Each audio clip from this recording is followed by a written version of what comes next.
Bandido ligado.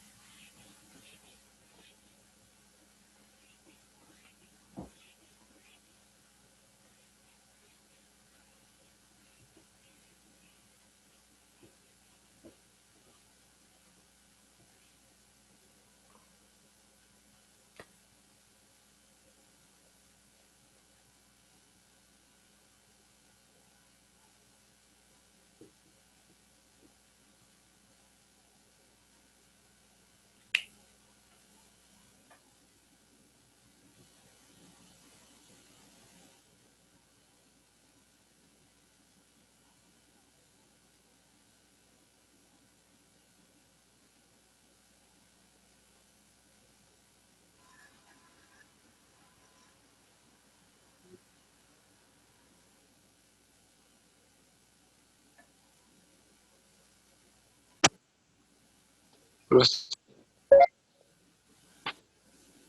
Vamos ver professor, aqui mais. Oi?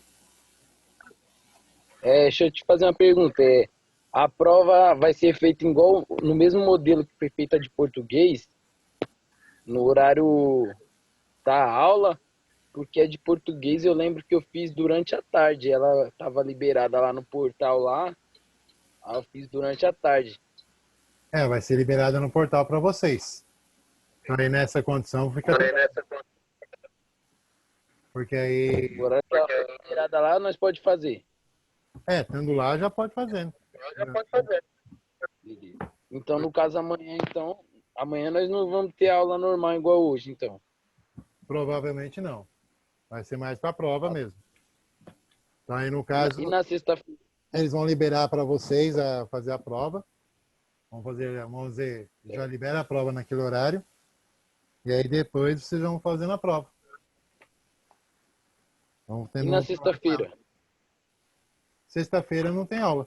Pelo que eu tô sabendo, pelo que eu Aí, entendi, que a gente no volta caso, dia na 14. quinta-feira é a última aula de matemática, então. É Amanhã isso? é a última aula. Ah, tá.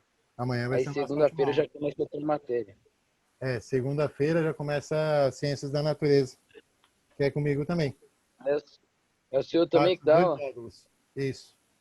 Eu faço os dois Ah, módulos. tá. Matemática e Ciências da Beleza. Natureza. Beleza. Estou vendo aqui num livro meu que tem logaritmo,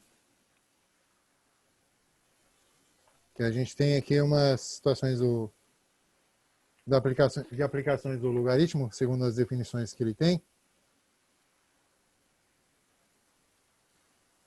Então, estou procurando aqui aquela mudança de base que nós vimos. Aqui, ó, na propriedade que nós temos aqui, são aquelas três propriedades. Estou procurando aqui a mudança de base. Achei.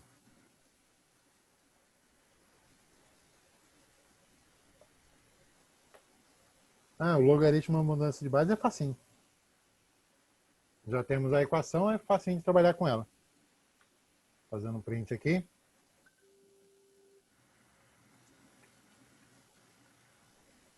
Joia.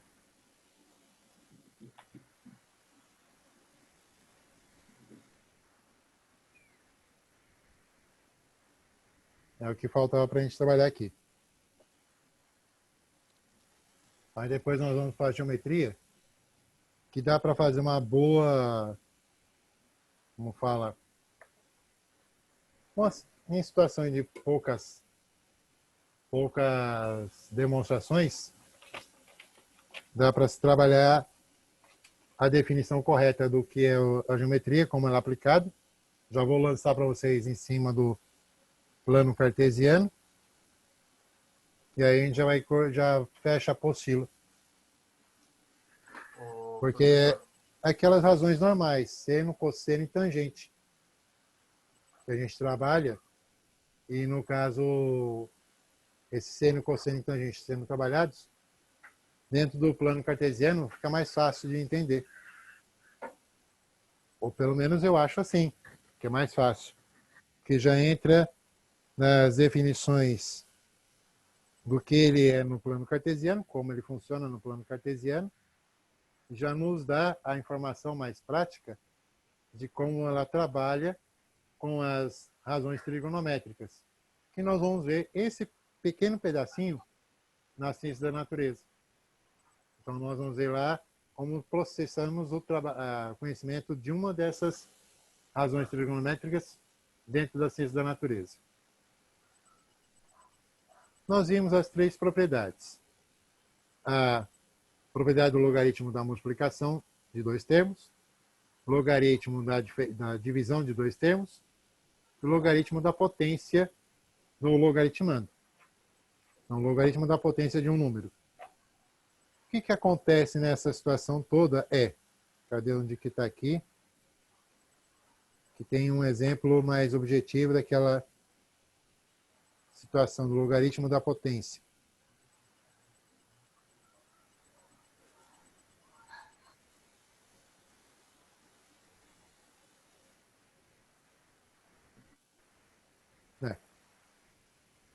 Não dá muita diferença, não. Então, nós vamos ter o seguinte. Não é uma propriedade dita realmente. A mudança de base é uma parte operatória do logaritmo. Deixa eu já colocar aqui.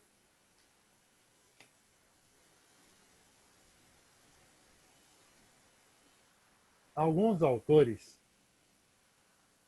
colocam essa parte operatória dos logaritmos como propriedade. Mas, bem dizer, é uma operação à parte.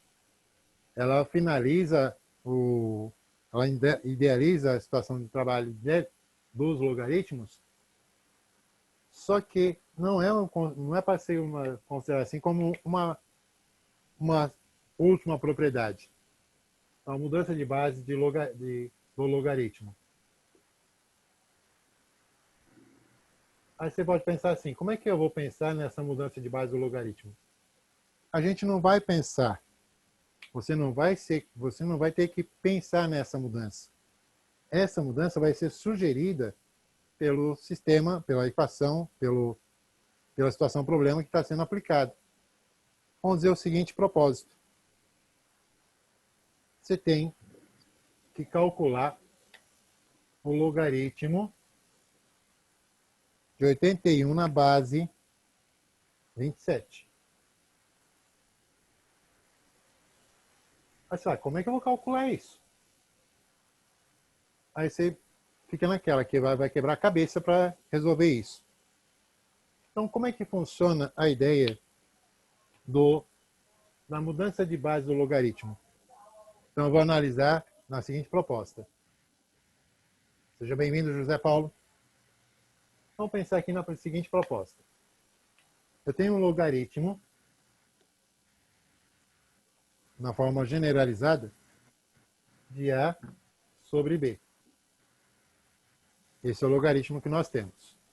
Tá? E para eu trabalhar aquela situação numérica, eu vou primeiro definir isso aqui. Eu quero saber qual seria o valor desse logaritmo de A sobre B numa outra base. Então, nessa condição aqui, tem o logaritmo de A sobre B.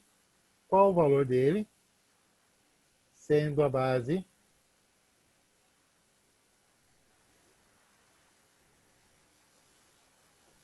C. Como é que eu vou definir, então, essa condição? Então, eu estou mudando a base de B para C. Como é que eu vou mudar isso?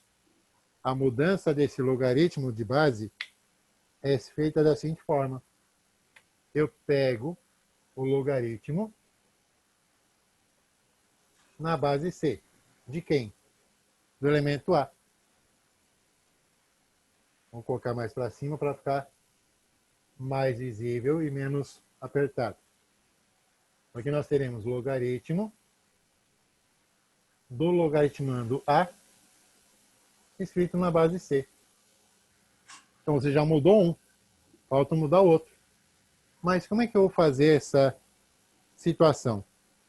Então isso daqui vai ser dividido, porque a base está abaixo aqui no índice do logaritmo, vai ser o logaritmo da base B também na base C agora. Então, que era base se tornou logaritmando. Isso tudo é logaritmo de A na base B, só que transformado para a base C. Então, essa estrutura é a mudança de base. Nós vamos trabalhar com uma base diferente para ele. Aí você olha assim e você fala, não tem lógica isso, não tem uma noção isso aqui. Qual é a noção que nós temos? Olha ali, o logaritmo foi dado no início. Calcular o logaritmo de 81 na base 27. É possível? É possível. Mas dá uma dor de cabeça ali naquela condição. Ô, professor, no caso, aqui embaixo, A e B, ele representa o valor de 81 e 27? Exito, pode sim. Ah, tá. Aqui nesse caso, A e B aqui, tem 81 para A, 27 para B. Aí a Mas gente vai precisa, ser no esse caso, descobrir o valor de C? Isso. Nesse caso, a gente não vou dizer assim que a gente vai descobrir. A gente vai identificar. Como é que a gente identifica? De quem que 81 e 27 é múltiplo? É múltiplo de 9. Certo? 9 eu tenho 27. No 9 eu tenho 81. Qual outro menor ainda, mais simples possível? Que eu tenho aqui o 27 e 81. Como divisor. Ou melhor, como múltiplos. Qual seria esse outro número? Você identificou lá, primeiro, pela tabuada, 81 e 27 são múltiplos de 9. 9 vezes 9 dá 81. Só que 9 vezes 3 dá 27. Então não vou usar 9 de novo. Então tenho que trabalhar com 9, com outro número, em que eu possa usar potência nesses dois casos. Que é um número que eu vou poder usar potência? 81, 9 vezes 9. Só que o próprio 9 é quem? 3 vezes 3. E se eu pegar o 3 vezes 3, vezes 3, vezes 3, nós temos 4 elementos 3 que me dá quem? 81. 3 vezes 3 dá 9, 3 vezes 3 dá 9. 9 vezes 9, 81. Se eu pegar o 9 com 27, eu não vou ter 9 vezes 9 vezes 9, que vai dar 27. Então aqui o 9 vai quebrar de novo. Então o que vai acontecer? Eu vou ter 3 vezes 3 dá 9. Vezes 3 dá 27.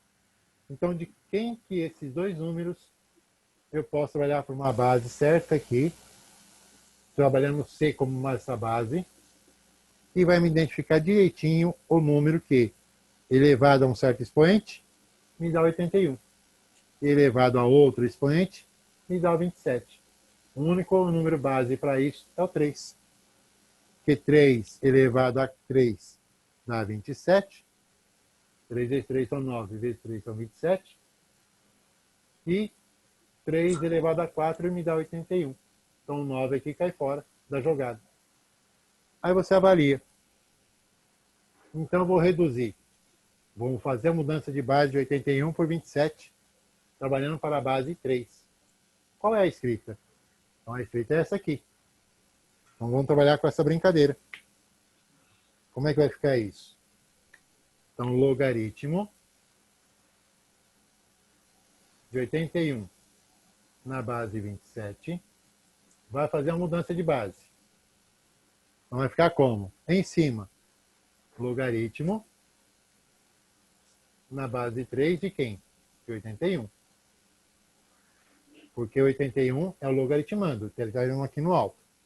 Agora o logaritmo de 27 vai estar embaixo, porque ele está no índice do logaritmo.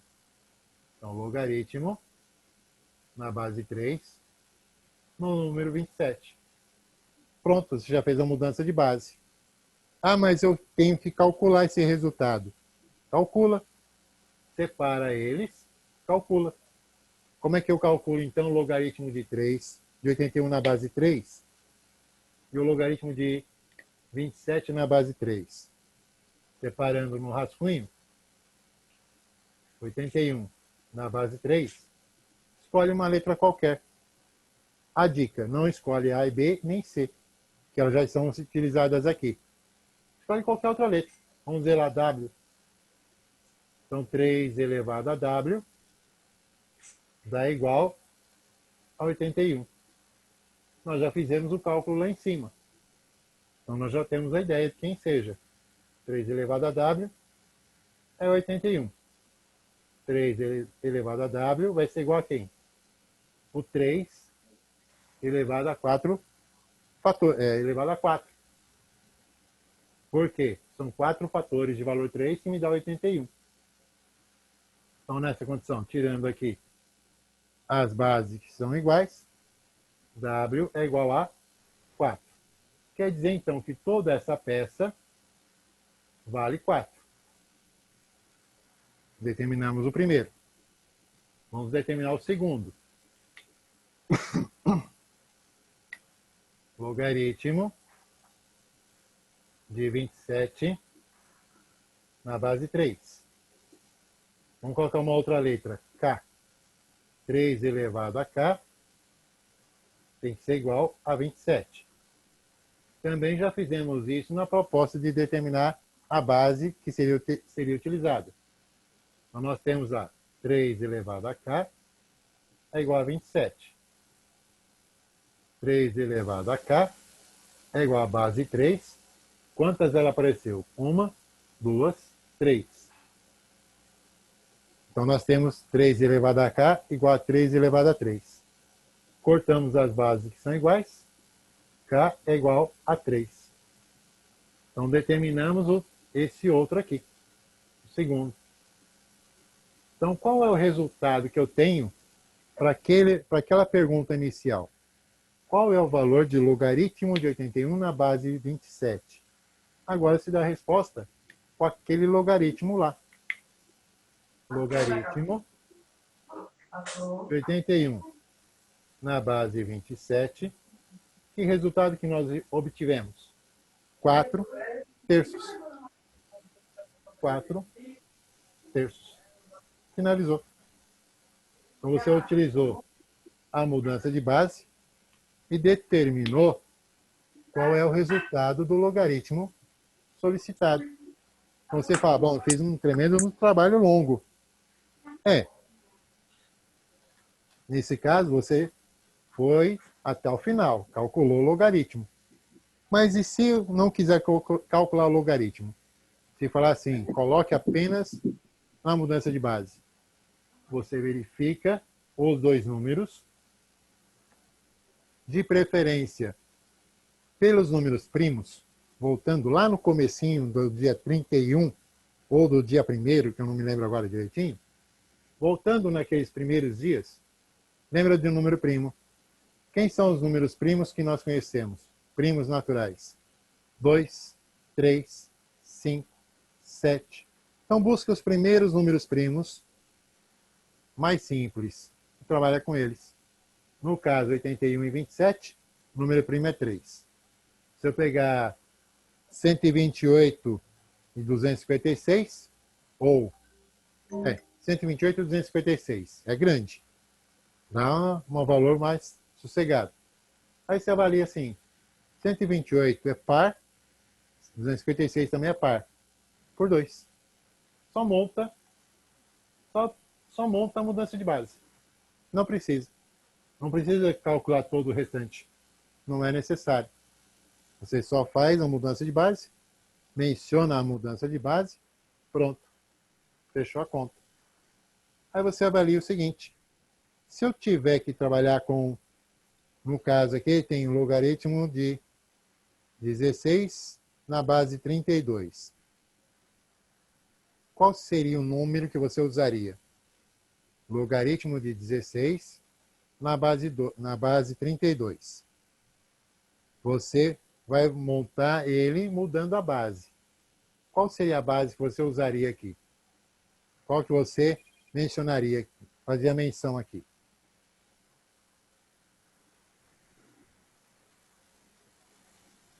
Então, vamos ver isso aqui, ó. Logaritmo de 16 na base 32. Qual seria a base que você usaria aqui para fazer a mudança? Só expressar essa mudança, não precisa calcular como nós fizemos aqui, fomos até o final com a base 3. Qual seria o logaritmo? Qual seria a base de uso ali? Que você usaria ali?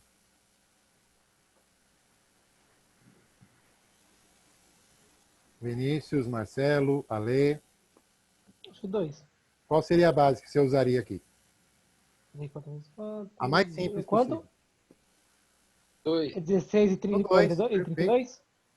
O 2. Daria o 2. Por quê? 32, se eu usar o 4, eu não tenho um 32 na tabuada do 4. Então não vai dar certo. Eu tenho, mas eu tenho lá 4 vezes 8. E eu tenho uma dor de cabeça ali. Então, usando o 2, é mais prático. Então, perfeito. Boa escolha. Logaritmo 16 na base 2. Logaritmo 32 na base 2. Acabou. Trocou a base. Aí você vai, mas e o cálculo final? Não, o cálculo final só se ele pedir realmente. Aqui no caso, logaritmo de 81 na base 27, qual o valor? Essa interrogação quer dizer, qual o valor dele? Não pediu a mudança de base, pediu o valor. Nesse caso, só pediu a mudança de base. Por qual base eu usaria para trabalhar melhor esses logaritmos de 16 na base 32? Vou uma base 2. Porque o 2 é a base, é um número simples, que todo número par é divisível por ele, sendo que nem todos vai usar somente o 2. Mas por ser 2 um número simples, tal qual o 3, eu tenho mais facilidade. 2 elevado a 5 eu tenho 2 elevado a 4 eu tenho 16. 2 elevado a 5 eu tenho 32. Pronto. Então, qual seria o nosso resultado nessa situação? Aqui eu teria 4 e aqui eu teria 5. 4 quintos. Aqui eu tive 4 terços. Mas aqui... Professor, no caso, essa conta aí a gente pode fazer na calculadora também? Igual as outras que você falou que daria para fazer na científica?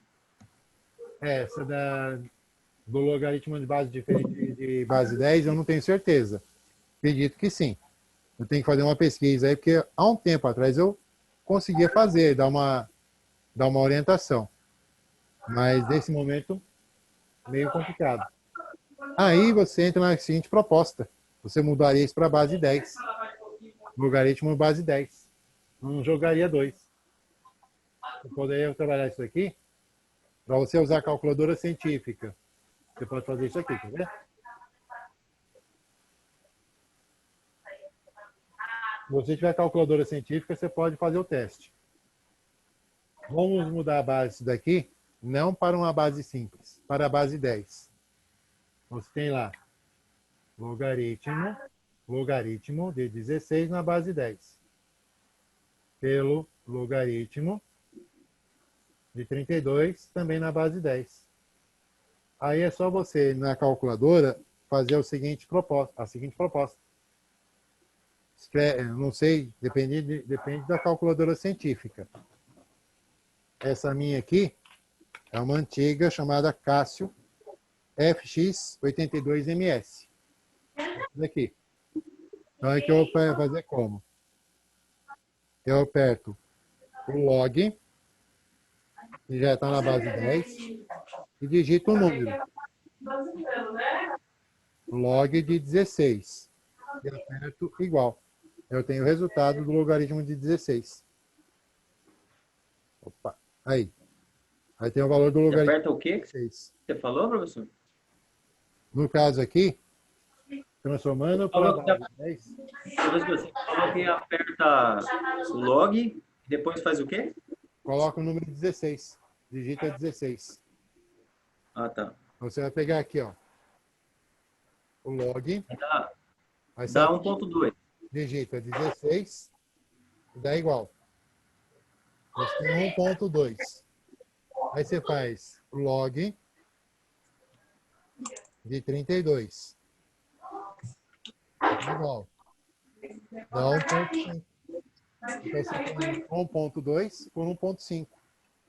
Aí você divide na calculadora mesmo. Aí você divide, no caso, 1.2 por 1.5. Isso. Dá 0.8. Então você tem isso aqui. 1.2 por 1.5. Fazendo a divisão, dá 8 décimos. Ou, se você fizer aqui a multiplicação, também pode. 0.8, valor exato. Porque ali você já arredondou, mas é exato. Se você pegar o log de 16, fazer pela log de 16, dividido pelo log de 32. 0.8 exato. Não tem sinal de aproximadamente igual. Então, no caso de você ser solicitado, determinar pela mudança de base o valor do logaritmo, você calcula, você joga para a base 10, que é mais prático. Que a calculadora científica é mais prático você utilizar pela logaritmo de base 10. Ah, mas eu tenho que calcular pelo logaritmo que está... Não. Se você já fez a mudança de base, está feito. Não tem por onde falar, eu fiz errado. Não, você fez pela mudança de base. Calculou pela mudança de base. Tá exato, fechado. Agora, como eu tenho base diferente no logaritmo, eu tenho que dar uma olhada melhor na calculadora para ver se essa possibilidade existe. E aí, por fim, nós temos a condição com o trabalho do logaritmo. Tem uma série de coisas aqui que daria para trabalhar com vocês, mas o nosso tempo está meio curto. Que trabalha com as ideias do logaritmo. É que esses livros mais novos, eles têm as manias de ser muito cheio de texto. Olha, tal coisa, assim, assim, assim, assim, assim, depois calcula o logaritmo. Nesse É a ponto, famosa pegadinha. não, é chamado contextualização, não é nem pegadinha. Vou te falar, toda vez que eu errei uma questão de matemática foi pelo texto. Ah, Ele enrola, enrola, enrola e lá embaixo faz a pergunta. é verdade. Eu odeio fazer isso, mas eu tenho feito da seguinte forma. Eu faço a estrutura do texto, dando a noção do que a pessoa lendo, vai ter a noção do que ele vai fazer ali. Vai ter a noção do que ele está calculando. E aí, nessa contextualização, tem imagem que conversa com o texto. E na imagem eu coloco a fórmula, coloco a ferramenta. Aí você fala, mas isso é errado. Não, errado é você não saber usar a ferramenta. Então, nesse caso, o que acontece? Na imagem, aparece a ferramenta, vamos ver lá, a mudança de base. Aí você fala assim, mas aí a pessoa não decora a fórmula.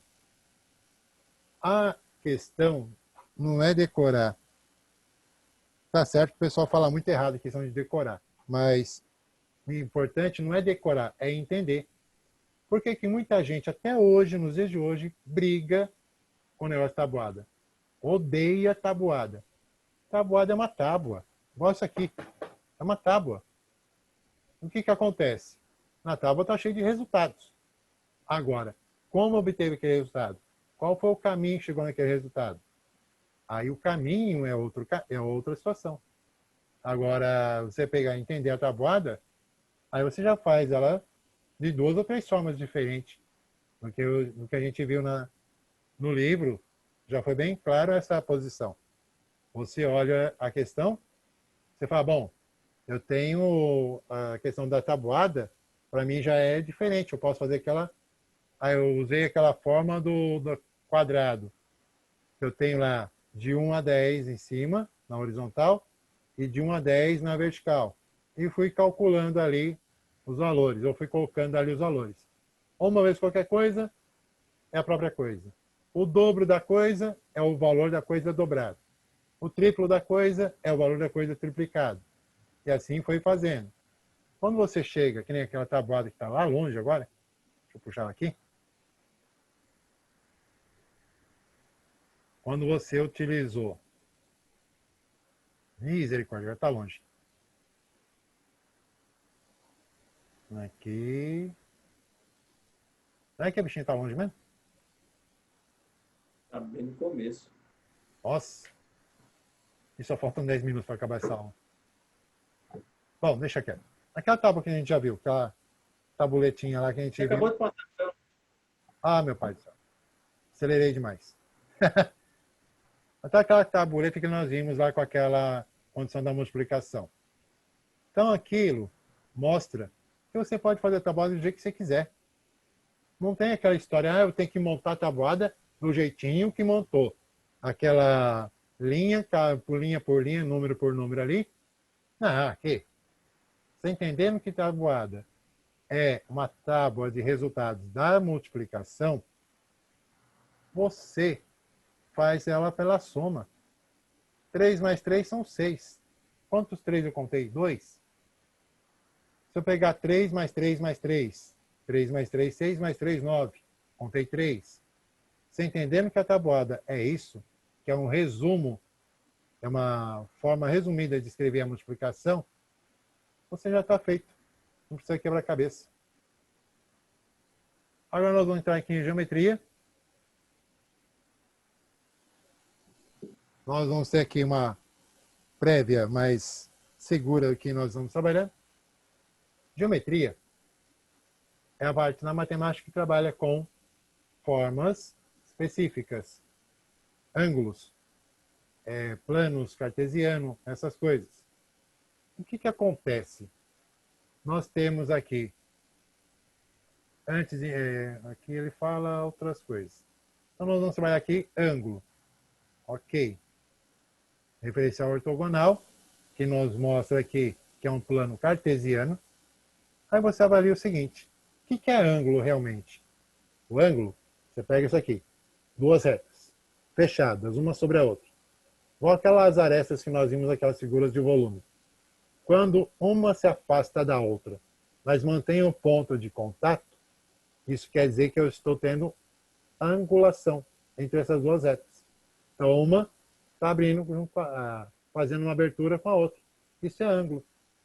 Aí você fala assim, bom, e como é que eu vou identificar isso de uma maneira mais objetiva? Depois eu vou colocar aqui na lousa como é que a gente vê isso. Então nós temos aqui o referencial ortogonal, que é nosso plano cartesiano. Ortogonal porque ele tem aqui uma situação de eu ter esses elementos formados aqui com um ângulo de 90 graus. Ortogonal. Então ele faz uma posição de perpendicularidade. Eu tenho de 90 graus. São perpendicular. Um eixo com o outro. Essas duas retas, por exemplo, elas passaram por isso. Y estava sobre X. Pode pensar assim. E aí foi abrindo, abrindo, abrindo, abrindo, até que formou um ângulo reto, 90 graus. Exatamente 90 graus. Então isso é a quantidade de espaço que foi abrindo entre uma reta e outra. Isso é ângulo. E nós temos ângulos aqui. Nessas marcações, por exemplo, 90 graus, que é o ângulo entre o eixo Y e o eixo X. Nós temos angulações menores ainda, que nesse caso, essa reta em azul faz um ângulo de 45 graus com o eixo X. Esse ângulo recebe o nome de alfa. Normalmente os ângulos nós chamamos pelas letras gregas. Alfa, beta, teta, delta, gama e outras letras ainda aí. Aí você avalia assim. Então, se eu tenho esses ângulos, como é que eu vou chamar cada um deles? Bom, o ângulo 0 graus é o ângulo nulo. Não tem ângulo, não tem abertura. É zero. Ângulo de 45 graus é o ângulo agudo. Então, todos os ângulos menores que 90 são ângulos agudos. Ângulo de 90 graus é o ângulo reto. Ângulo acima de 90 graus e menor que 180 são os ângulos obtusos. Ângulo de igual a 180 graus é o ângulo raso. Aí você tem aqui, acima dessa questão de 180, nós estamos indo para 360 graus. Aí você fala, bom, se eu tenho esses ângulos principais aqui, o que acontece entre 180 e 360? Nada. Só vai acontecer que quando chegar em 360, eu tenho o círculo completo. É o ângulo máximo, 360 graus.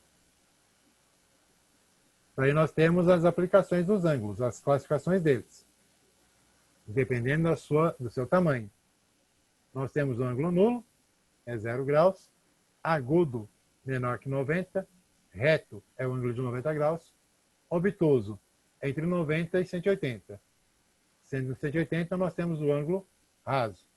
O giro completo, 360 graus. Tá? E aí nós temos as condições seguintes. Ângulo inscrito e ângulo centro. Ângulo inscrito e ângulo ao centro, de acordo com sua posição. O inscrito é aquele ângulo que está dentro de uma circunferência, por exemplo, só que ela faz o quê? Ela faz um vértice na circunferência, dentro da circunferência, só que não dentro do centro. Então não é um ângulo central. E o ângulo central é aquele exatamente que está no centro da circunferência, onde tem as ligações dos dois raios. Ali é o centro. Nesse caso, você está trabalhando com duas cordas.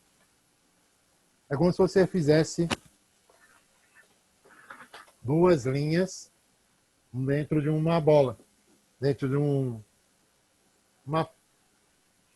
tampa de uma pizza, de uma caixa de pizza. Você pensa assim, eu tenho aqui a circunferência, então aqui eu tenho no centro, eu tenho dois raios. Então esse aqui é o ângulo central. Agora se eu tenho corda, o que é a corda? Deixa eu tirar aqui para vocês poderem enxergar a lousa.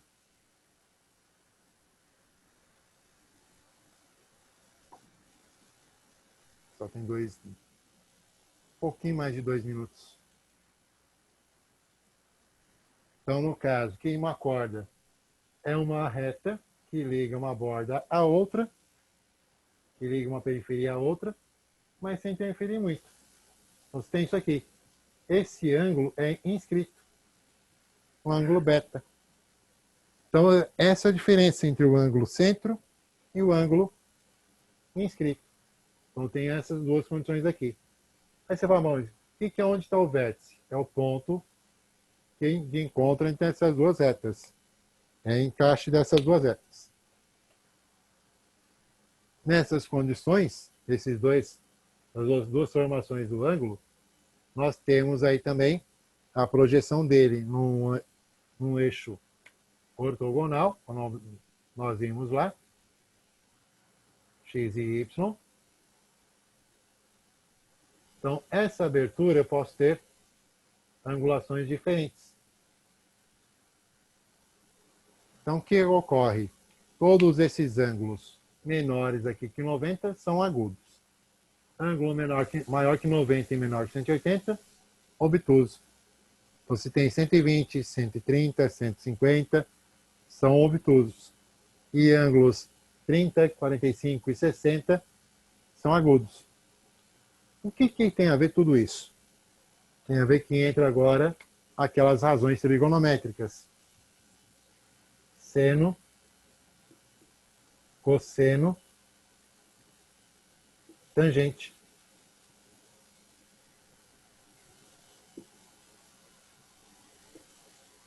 E essas razões trigonométricas são trabalhadas pelo triângulo retângulo, que vão nos informando com facilidade cada uma delas. E são aplicadas aqui no plano cartesiano.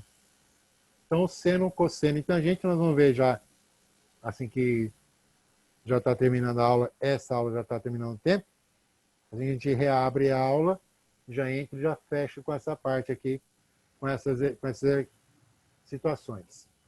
Só recordando que a escrita dela é assim. Seno de alfa, você vai ter quem? Vamos dizer lá no triângulo, sem A, ou melhor, B sobre A.